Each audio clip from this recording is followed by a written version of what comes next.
Mesdames, Messieurs, bonsoir et bon Ramadan à toutes et à tous. À quel point l'Égypte peut être devenue la Chine dans le domaine de l'industrialisation au niveau arabe et africain? Donc, c'est la question principale qu'on va proposer aujourd'hui sur la table de discussion de cette édition de Direct, votre fenêtre sur les grands événements qui ont émaillé la scène égyptienne.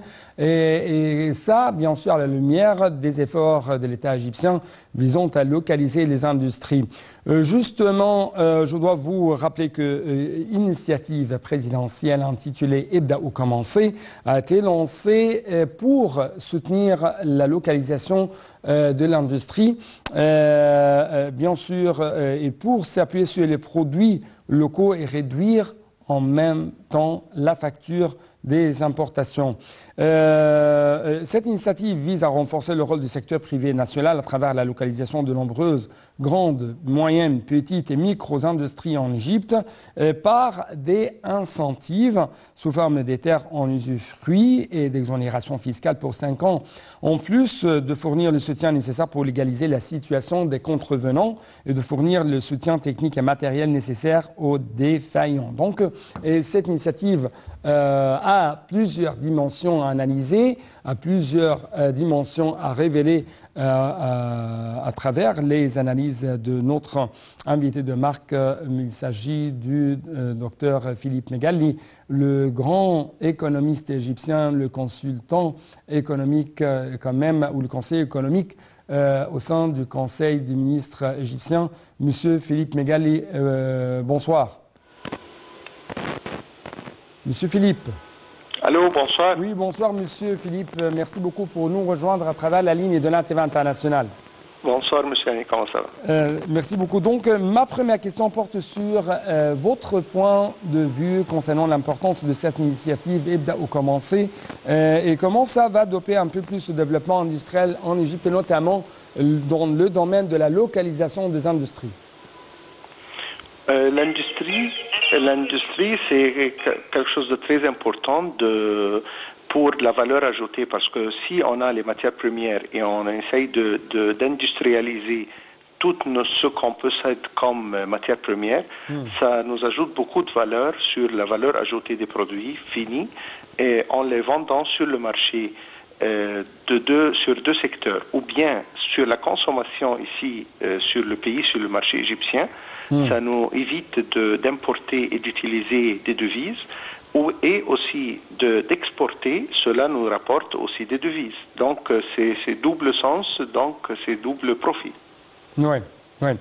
Comment les objectifs de cette initiative Ibda, par exemple, quand même la localisation de l'industrie ici en Égypte, réalise les objectifs de l'État égyptien visant à réaliser une croissance socio-économique durable en utilisant les avantages dont dispose chaque gouvernorat en Égypte dans le domaine industriel? La voix, c'est pas... Oui, encore une fois, comment les objectifs de cette initiative Ibda réalisent les objectifs de l'État égyptien visant à réaliser une croissance socio-économique durable, et ça en utilisant les avantages dont dispose chaque gouvernorat en Égypte dans le domaine industriel.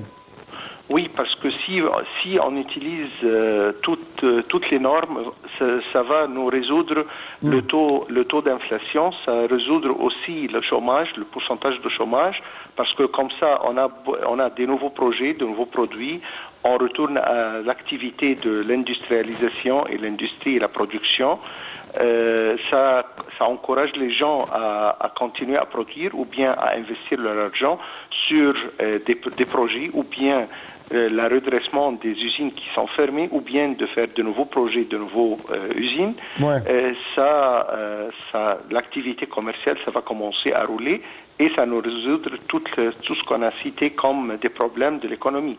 Oui, vous avez... D'autre part, aussi, ça va nous résoudre les besoins de devises qui va être au minimum au lieu d'importer des marchandises, des produits finis. Oui, donc, vous avez suscité plusieurs éléments pendant votre réponse. C'est pourquoi permettez-moi de jeter plus de lumière sur deux éléments essentiels. C'est l'inflation. Comment ça va réduire l'inflation? Comment ça va quand même alléger la facture des importations égyptiennes?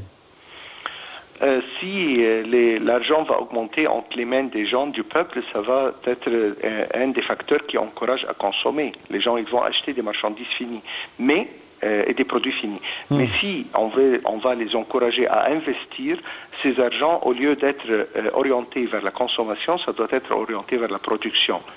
Cela, ça minimise la demande et ça essaye de protéger l'économie contre l'inflation. Et aussi, quand on va encourager le cycle de production, donc il y a d'investissement, il y a des nouveaux projets, il y a du travail, et les gens, ils vont commencer à travailler, à avoir de monnaie dans le pouvoir monétaire des gens pour consommer. Ils vont d'autre part consommer, à acheter des produits égyptiens au lieu d'acheter des produits de l'extérieur. Oui. J'ai une question que j'ai proposée au début de cette édition, c'est à quel point vous trouvez que l'Égypte peut être transformée en tant qu'une Chine dans le domaine de l'industrialisation au niveau arabe et africain?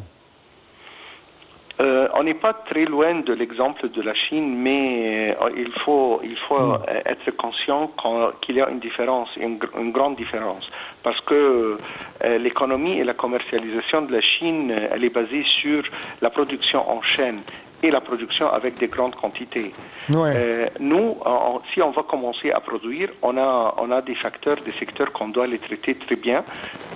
Parmi ces secteurs, c'est comment produire avec des grandes quantités économiques, que je peux avoir des prix minimum, des coûts minimum, et maximiser la production, maximiser les quantités, et ne pas maximiser les prix de vente. Pour cela, je dois produire avec des quantités très grandes et essayer de faire le marketing à travers que j'ai des prix concurrentiels qui peuvent pénétrer sur les marchés, au lieu que les marchés arabes bien sûr et africains, au lieu que ces marchés prennent leurs produits de l'Europe ou de la Chine, ils prennent de l'Égypte. Oui. Ouais. Veuillez de rester avec nous en ligne de NATV International parce que nous sommes vraiment très intéressés de savoir votre commentaire, votre point de vue concernant les différentes dimensions de ces efforts gouvernementaux visant à localiser l'industrie ici en Égypte. Donc actuellement, je dois vous laisser, chers téléspectateurs, avec un reportage concernant cette initiative présidentielle. Ebda ou commencer.